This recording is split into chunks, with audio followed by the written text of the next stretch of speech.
ਅਸੀਂ ਆਪਣੇ ਬੱਚਿਆਂ ਨੂੰ मैं खुद वाकया थानू दसना अस एक बार गए खतून बैठी सी उन्हें उत्थे कां वेख लिया ते बच्चे नूं कहंदी है करो आ गया करो और बट मीन आप करो उन्हें तो पंजाबी नूं कां ही कहना। कल मेरे एक अंग्रेज नाल गुफ्तगू हुई साडे नाल अजकल अंग्रेज आ रहे हैं ना बहुत ज्यादा बेकारी लोग असी बेकारियां की कोई वैल्यू नहीं होती पैसा ले जाने ते खाई जाने मैं अंग्रेजी बोल रहा सी मैं पंजाबी बोल रहा था। एक कुड़ी आ गई लड़की आ गई मैं क्या कुड़ी आई है कहता की मैं क्या कुड़ी कुड़ी मीन लड़की मसला है कि असी अपने आप नाल संसीयर नहीं है सीधी गल है असी सब नूं खुआने लेकिन असी कोई अंग्रेजी का तड़का ला लिया कोई उर्दू का तड़का ला लिया एक ने सानू उर्दू लैके दा गई असी कौमी जबान बना लिया वो एक राबते की जबान सी ताकि अगर पख्तून आवे तो उर्दू बोले तो असी भी उर्दू बोल लीए अगर कोई सिंधी आवे तो असी उर्दू बोल लीए और यार अगर पंजाब पठान को मिलता है लाहौर पछतो बोलता सिंधी लाहौर अगर एक दूसरे मिलन तो सिंधी बोलते हैं और असी बगैर दे गए असी उन्होंने भी उर्दू बोलते हैं असी उन्हें अंग्रेजी बोलते हैं विद सॉरी मैं फेसबुक से बहुत ज्यादा लिखना सोशल मीडिया से भी लिखना और पंजाब का हिस्सा पाने की कोशिश करना और दुनिया के सब तो बड़े पाकिस्तान के सब तो बड़े लोग किहड़े ने जिन्होंने पाकिस्तान बनाया पंजाबी सन लामा इकबाल पंजाबी सी डॉक्टर इकबाल शदाई पंजाबी सी चौधरी रहमत अली पंजाबी सी ते जुल्म करते हैं उर्दू स्पीकिंग वाले बंगाल गल पंजाबियों को करदियां ऐसे कोई गल नहीं हैगी आखिर देखो कि टाइम वावा हो जा रहा बहुत ज्यादा बोलना पैंदा मैं आखिर फिर इंतजामिया और स्नैन पार्टी साहब की कोशिशों को मुबारकबाद करना खराजे तहसीन पेश करना कि चाहे 10 बंदे आन चाहे 20 आन काफला एक नाल बनता है कायदे आजम भी एक सी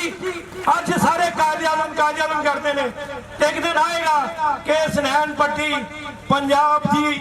पग होएगा मैनू उन्हें एक मैसेज किया किसी ने मैं हुक्का पी के तस्वीर खिंची तो मैं फेसबुक से लाती और मेरा एक चाहने वाला कहता पग कितने गई मैं क्या पग अंग्रेजों ने साढ़े चौकीदारों को पहुंची साढ़े पीसी ने दरवाजे खोलने वाले पग पहुंची पग की असी वो भी कोई नहीं याक दी असी उन्होंने भी मान लिया ते सारे आखिर से एक बार फिर मुबारकबाद ते बहुत बहुत शुक्रिया।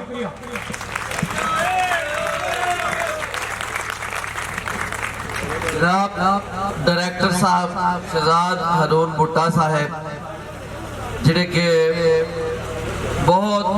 काबिल ब्यूरोक्रेट ने और समाजी शख्सियत भी ने वो अपने जज्बात का इजहार कर रहे सन ते पंजाबियों नूं जगान दे हवाले नाल गल करदे पै ने उन्हां बुल्ले शाह दे इस मैसेज का दस्सिया अपने लफ्ज़ां दे विच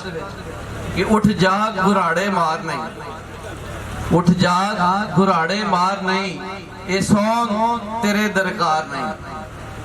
ते ये जागना ते है वे ते गल बड़ी सोहनी है कि एक वाकया अर्ज करांगा कि असैम्बली हो रही सी स्कूल दी भुट्टा साहब ते जनाब मियां रियाज साहब ते ए सच्चा वाकया है कि मैं असैम्बली च खड़ा सा ते बच्चा मिस नूं दस रहा सी कि आज बस एक भाईया डिग पिया तो मिस ने कहा कि आदमी गिर गया मैं क्या जनाब उन्होंने गूंगा मत करो वो सही कह रहा भाईया भी सही लफ्ज है और पंजाबी जबान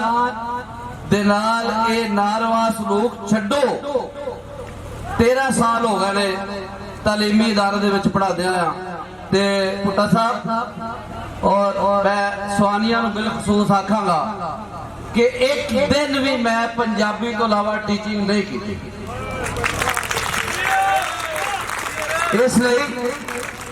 अटक तो पिंडी खेप तो इजाज साहब बैठे ने पहला मेरा ज्वाइनिंग पिंडी